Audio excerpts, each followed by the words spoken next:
following announcement has been paid for by the WZWA Network. Ladies and gentlemen, welcome to the AEW Rampage review here on the WZWA Network. I'm one of your hosts, Karlifornia 3. So great to be with you once again. And, of course, my esteemed co-host, as per usual, Joosey Boy, Daniel Johnston. Hey, bro, how are you? Yeah, oh, man, I'm doing fantastic. Here we are, Saturday afternoon. You know, much better episode of Rampage this week than last week. Let's get into it. That's it, bro. Yeah, for, obviously those out there, you all know we're from Australia, so we get Rampage on a Saturday morning whilst you all get it on your Friday night. But DJ, as the weeks have worn on with Rampage, we've had some ups and downs with the show. Week 1 was pretty good. Week 2 was it's all right. Obviously Punk's debut and all that. Week 3, big disappointment last week. We were not happy. No. But this week, a little bit of a different story. We started off the show with Malakai Black taking on Lee Johnson, built up from last week. Take it away, bro. Yeah, so I thought that this was the perfect way to finally start doing something with Lee Johnson that kind of presents him as a bit more of a star. I liked the fact that Lee Johnson got his own entrance. He had his own, a t-shirt that he was wearing to the ring. He looked good. He looked like a star. He looked confident. I loved Lee Johnson selling in this match. I liked that when he actually got into the ring and faced Malakai, you could see him breathing heavy, like he was intimidated, like he was almost in fight or flight mode. And Malakai looked great. I remarked as we were watching it that Malakai Black does the demon Finn Balor's gimmick better than Finn Balor does. That is what a demon persona in wrestling should be like. It's got flavor. It's got personality to it. It's got nuance. So yeah. The match begins. It's pretty much a cat and mouse situation with Malakai stalking the less experienced Lee Johnson. As the match kind of escalates, Lee Johnson had, a few little flashes here and there to sort of shine a little bit. But generally speaking, it was completely clear the entire time that Malakai was in complete control. He barely looked like he broke a sweat. The way that this was paced and the way that this was sort of agented, I was a big fan of. This felt like it was an actual fight. It actually felt like, okay, Lee Johnson's going to have to try to play the chess match to try to outsmart this much more experienced and highly focused Malakai Black. Boom, right off the bat, A- for this match. As far as this was everything that you want out of this type of segment. Yeah, no, I agree, bro. It did come across like a chess match, Black probably could have gone in for the kill a bit earlier, but he, there were a few moves here that Lee Johnson had that managed to prolong that process, I suppose you could say.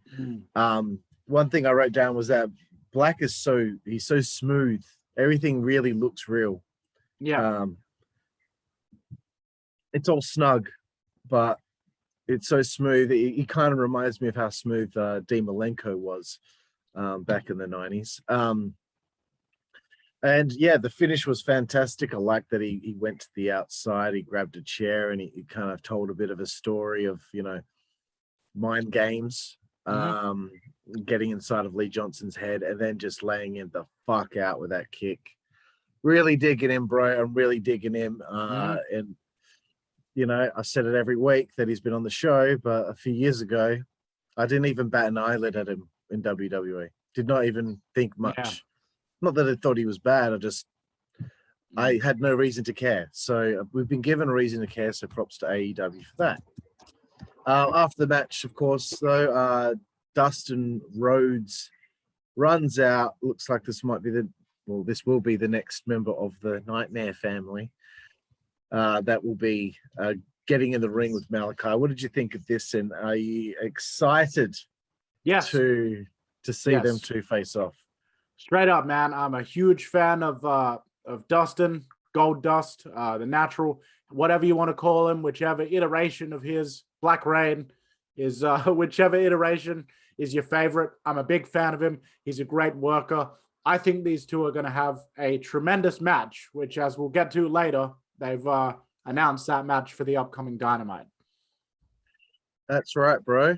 And of course, Dustin afterward cut a pretty sick promo, passionate, and you know, Dustin should be on the show a bit more. I think. Intense. It felt like he really believed and meant everything that he was saying. That's it, bro. You know, it had passion to it. And that's not really something that you can learn. You know, you just kind of some people have that ability to convey that, other people not so much. That's it, bro. He's had a long time to get good at it as well. So following this, Miro comes to the ring, cuts a promo. I like that they look at the hard cam when they talk. I know WWE, there's a rule. Don't look at the hard cam. This is something that they used to do in WCW all the time. They used to always look at the hard cam, right? Dead center. So I like that. And then Kingston came out. This is like the first time I've seen him cut a proper promo, man. And I'm like, he should talk on the mic more. He's really good. Wow, is this the first time you've seen him cut a promo? Yeah, like, God, at least like by himself live, you know? I've been watching Eddie Kingston cut promos for like 10 years, man. Like, I've known this guy's been the best kept promo secret in professional wrestling for years, man. Yeah, man. And it was a great segment. Kingston ends up laying Miro out. What did you think, bro? Yeah, so first, I just want to actually touch on the content of Miro's promo. I'm really liking the consistency in terms of him pushing this narrative of being some kind of chosen messianic figure to represent some kind of higher power within wrestling, you know, the God's favorite champion, the Redeemer. And everything that he discusses in his promos kind of feeds into that ongoing narrative. And Malakai Black's another one that does really well with kind of with having that kind of narrative consistency. But the promo itself, he kind of discussed Eddie Kingston took a charity contract to come into AEW. He mentioned Eddie Kingston's difficult background and the struggles that he's been through. And he said, since you've gone through those struggles placed on us by God to give us an opportunity to prove ourselves and harden ourselves through overcoming adversity, and that Eddie Kingston, by taking the charity contract, failed to do that. Great narrative angle to make this issue between these two guys who probably don't know each other that well in real life more personal and more meaningful. Only got me more pumped to see this match. And then Kingston came out. He, in turn, cut a great rebuttal promo to that, discussing the fact that, okay, Miro is God's favorite champion. I don't believe in your God, he said.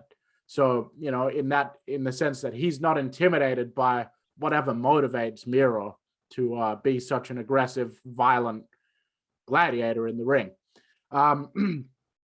Things escalated from there. Both guys played this off really well, as if like they really were getting, you know, steamed.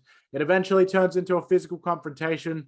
Miro plays possum, nails Kingston with the belt on the outside.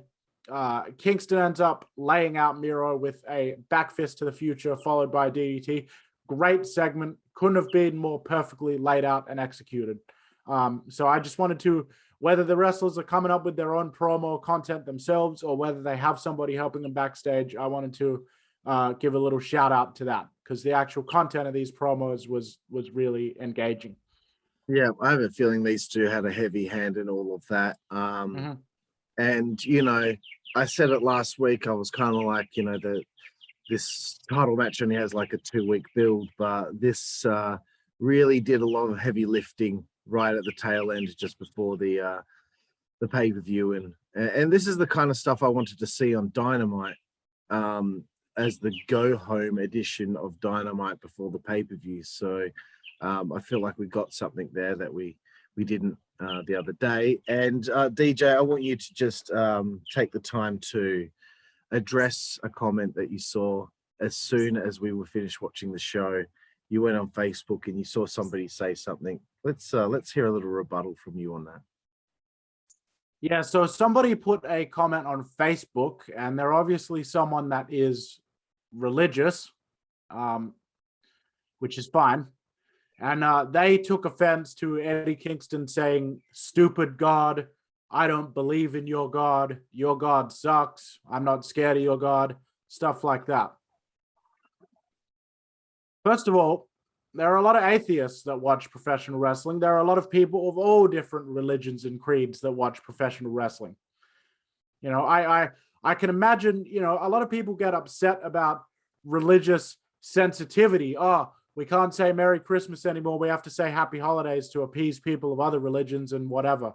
But then those same people will turn around and say that they're offended by something like this, by the reference to God. Well, I would argue that, you know, not only is it a fictional storyline on a fictional show being discussed by a fictional character, but even within the context of the story, we don't even know if Miro's God is actually referring to the God as you know, Abrahamic religious believers would understand him. It could just be some fictional God, some other figment of the storyline for all we know. We haven't really heard a lot of information or a lot of overt religious iconography or any overt religious. It's not like you see him praying in the church and stuff like that. There's been no actual tangible connection between what he's saying and real world religious beliefs at all. So I would say it's silly to be offended about something like that. It kind of offends my sensibilities as an atheist, that I now have to worry about, will Eddie Kingston be able to cut that kind of promo again? Because is he going to have to deal with unnecessary and undeserved backlash from the religious community about it? Okay.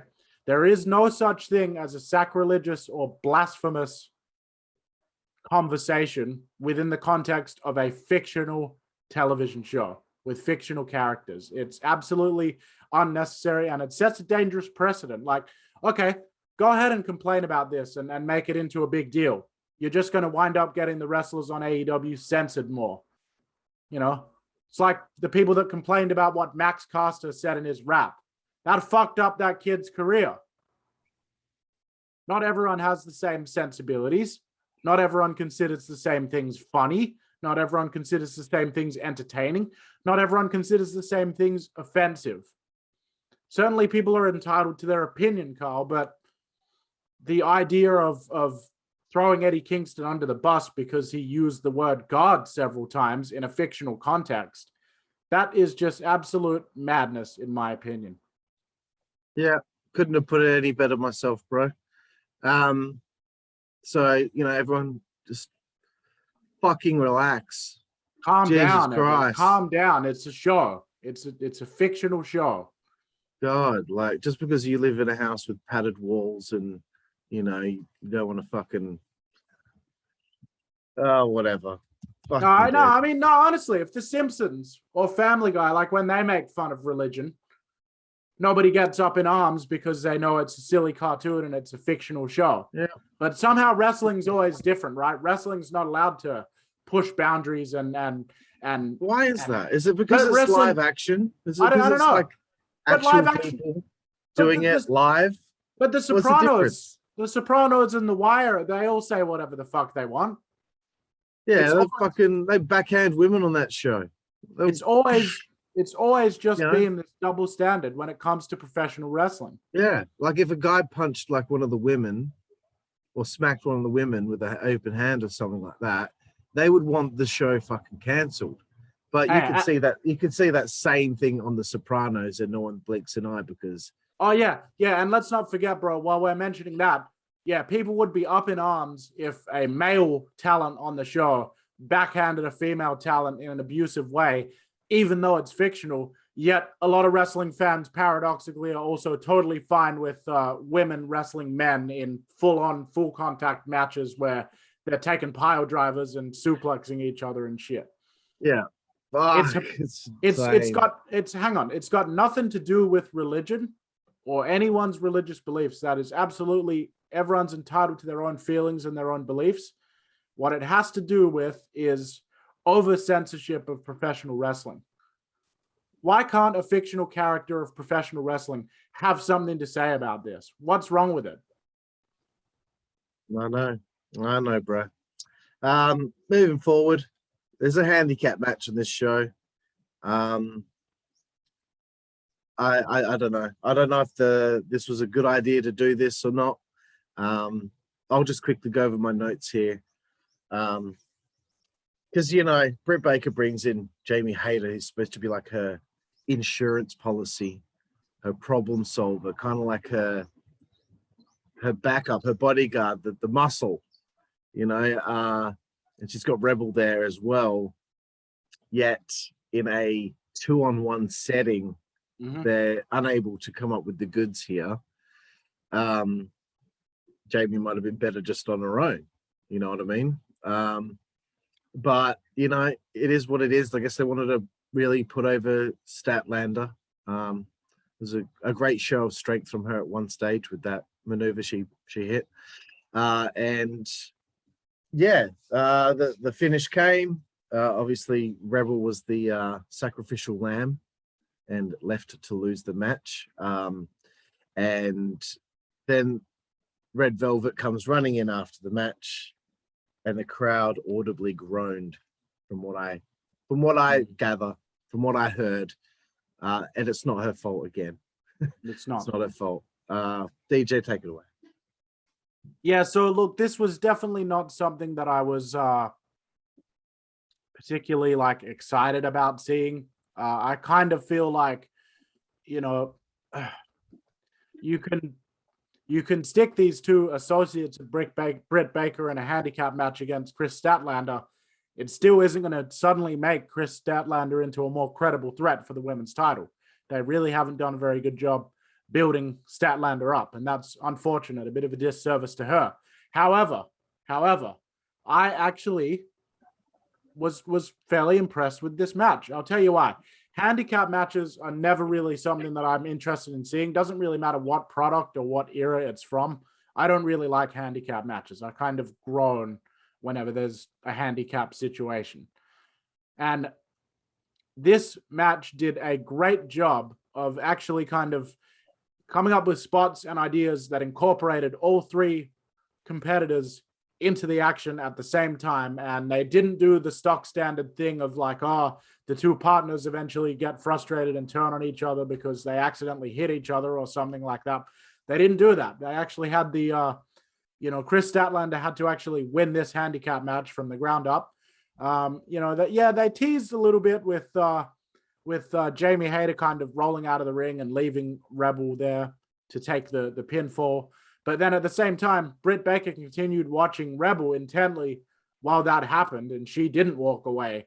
So we don't really know what's happening there either. There's a bit of, sort of foreshadowing there going on that we'll have to wait and see how that unfolds. But look, I'm going to actually give this a C+. I thought that for a handicap match, this was a tremendous effort. And the fact that these ladies were able to pull that off and kind of entertain me when I normally hate handicap matches is, a credit to the way that they put this match together. Yeah. Any thoughts on Red Velvet there? Not really. Once again, I just feel like they need to spend more time building Red Velvet up. She needs more experience in the ring. And the color red is not a gimmick either. They need to come up with something for her. Yeah, especially now that her hair's not red anymore. Yeah. But yeah, I wasn't offended by this at all. Did you give this one a rating? I said C+. C+. Okay, cool. Backstage promo, Mark Henry's in the middle. We got Garcia and 2.0 on one side, Darby, Allin, and Sting on the other. Take it away, bro. Yeah. So I thought that this promo was all right. I kind of felt like it was a little bit of just like a rehash of what we've seen from 2.0 in the past couple of weeks. That's okay. They're still building them up. This was okay, but nothing really special. I don't really think it did too much to it. Actually, I'll take that back. I'll walk that back a little bit. Daniel Garcia actually came out of this looking good. I liked that we heard a little bit from him sort of speaking for himself. He said, why do I want to deprive fans of the Punk Darby Allin match? Because I can. So basically, I'm just an athlete. I'm a killer in the ring, and I can do this, so I'm going to. I really liked that. But as far as the work from everybody else involved, I kind of thought that it was a bit flat. Yeah. Okay, we're getting to the main event now. Punk makes his entrance before we go to a commercial break or whatever it is that happened. I don't know if you saw it or if you remember it. Punk jumped into the crowd. As he was about to get out of the crowd, one of the fans offered him his beer. Mm-hmm. I don't know if you saw that. Kind of funny. I didn't really catch it. Okay, kind of funny because Punk looked at him like, no. Like, do you not know? Do you not know that he's fucking straight edge, mate? Anyway, maybe the guy had a few too many, but that's okay. There's nothing wrong with that. Okay, so the main event, bro. Darby Allin, Daniel Garcia. I'm just going to go through a couple of my notes here before I throw it to you to give more of a deep dive than me. Loved Sting. I didn't see how it was instigated, but I loved all of a sudden Sting was beating the fuck out of 2.0. Like, I didn't even. What happened? What happened? So just for context out there, just quickly. So at one point, Darby Allin ended up on the outside of the ring where obviously 2.0 are circling like sharks. And he had Sting out there, of course, in his corner, as always. And because of the way that the production team cut between shots, what happened was Darby ended up outside the ring, tussling with Daniel Garcia or whatever. And then it suddenly cut to another shot on the other side of the ring, and Sting was beating the shit out of 2.0. But you didn't see the instigating moment where 2.0 actually engaged Sting in a physical confrontation. Like, by the time it cut back over there, this was already in hand, and 2.0 was on the ground getting stomped, and we didn't know what aggravated it or like what escalated it to that point. And it got a pop from us. Sorry, Carl. Go ahead. It's fine. It's just carnage just getting thrown into the guardrail and shit. I preferred it this way. I preferred it. Really loved the coffin drop reversal out of the choke. I thought that was pretty neat. And the pin that he applied to get the win was pretty cool as well.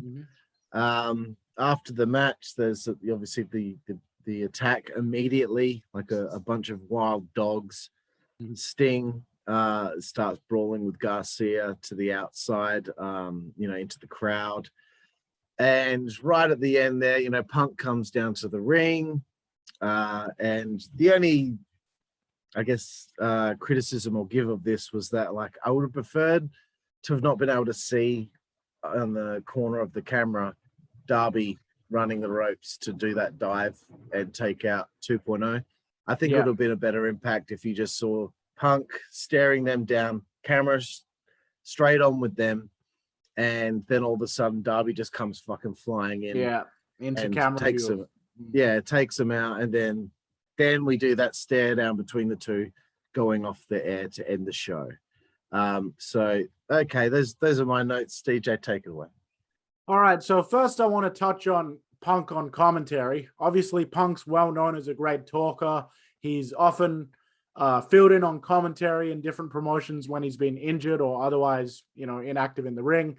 He's done some commentary he currently is one of the commentators for a bare knuckle fighting league, and he's done some other commentary stuff. All this to say, he's actually pretty good at the announcer booth, and he absolutely fucking slapped Chris Jericho as a commentator. You've got Chris Jericho that's a regular announcer, and here you've got Punk that's only a guest announcer to build his match, and he's already outshining Jericho and possibly even outshining Excalibur a little bit as well on commentary. I definitely could see a future in announcing for him on a major level after he eventually decides to call it quits in ring. That being said, he spent a lot of time building up the match. He sort of explained in detail like what he likes about Darby, why he finds Darby an intriguing challenge. He talked a lot about how he's going to test himself and that he's nervous as hell, and that, being in Chicago is a disadvantage for him because it's only going to ratchet up the nerves that much more. And he needs to find out what he can actually bring to the table, but he already knows what Darby Allin can bring to the table. And he's both excited and, a little trepidatious about it at the same time. All that really worked well to A, drown out Chris Jericho from being able to talk too much, and B, really sold the match as being something that Punk and Darby are as excited about it as the rest of us. So, that's kind of building my anticipation that much more. The actual match itself, this went a long way. I think that the purpose of this match from Darby's end was to sort of show Darby can hang as far as technique and finesse as well. He pulled off a lot of, a few different holds and, obviously that really innovative pin at the end to sort of show like, hey, I'm a risk taker, but I can go in the ring as well on the mat. Look at this shooter type wrestler in Daniel Garcia that I managed to pin to the mat with a wrestling hold. So I have more to offer than just my daredevil, devil may care attitude in the ring. I liked that touch. This also did a lot to make Garcia look pretty good. He managed to trap Darby Allin in that rear naked choke up on the top turnbuckle. And, it was a great submission. It sort of seemed like, wow, is he actually going to choke him out? He held it in there for quite a long time. Garcia looked good. As a main event, I'm probably giving this a B-.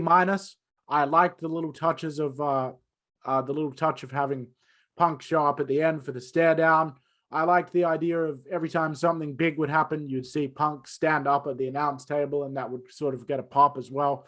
In that situation, they could have had like an overhead shot of the entire arena where you could see Punk back in the distance staring at the ring. That something like that would have been nice, a nice little visual for highlights and stuff like that. But yeah, this was a good main event, and I thought that it went a long way into building excitement for the upcoming pay-per-view. Yeah, I kind of feel like this episode of Rampage did a better job of highlighting things than Dynamite did. I don't know, I just wasn't too thrilled with this week's Dynamite. It was just very middle of the road for me for a go-home show. But that was what we said as well, Carl, didn't we? We said from the beginning, like, because we're coming at this from a more skeptical point of view, it's those middle of the road episodes are going to be really middle of the road for us. It's like what we said, like when we first watched the Nick Gage episode, like what's going to happen next week. And then sometimes you don't get a big surprise or a big moment, and it can be disappointing, especially if a lot of the show is comprised of people that aren't the big names and stuff like that. That's it. All right. Well, I guess it's time to give our rating out of 10 for this episode. DJ, what's your rating? I am going to give this episode of Rampage a 9 out of 10. I felt like as far as go-home shows, this is what you want. And I also felt like the production team and the agents and everything, they all timed and paced this show out really well. Like it just felt like it had a good flow to it. And flow is one of those intangible things that I always look for in a wrestling show. Yeah, cool. I'll give it a 7.5 out of 10. It wasn't thrilling for me, but it didn't disappoint me either. It was a pretty good show.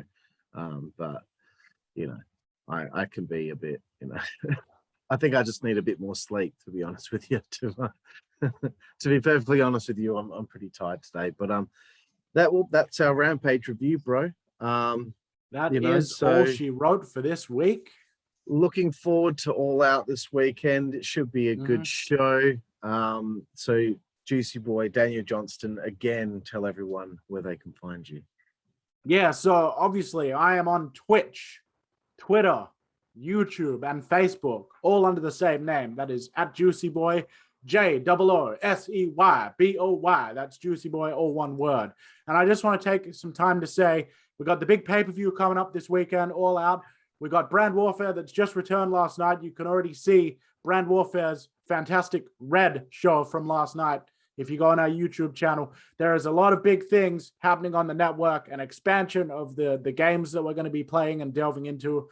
If you haven't subscribed to us on YouTube, which we hope you already have if you're watching this, please do so, because there's big things happening over at the network. Absolutely, bro. And I'm on Twitter at Karlifornia WZWA. That's KarliforniaWZWA. Please find us on Instagram, Facebook, TikTok, twitch.tv/WZWA Network. And you can follow all of our shit. You can see us streaming our games live. We will likely be doing a stream of our review for All Out with the Four Horsemen podcast with MonetMaaate, and of course Mr. 55. So please check us out. It'll be sometime on well, for Australians it will be Monday, but Sunday for people in the US. So there we have it, bro. Thank you again for being with us today. And thank you as well, my friend, and it's a pleasure as always. No worries. And thank you everyone out there for watching the AEW Rampage review here on the WZWA Network. I'm Karlifornia alongside Joosey Boy, and we will see you next time. Thank you. And we're clear. Thanks, bro. Cool. All right, I'll speak to you later. All right, brother.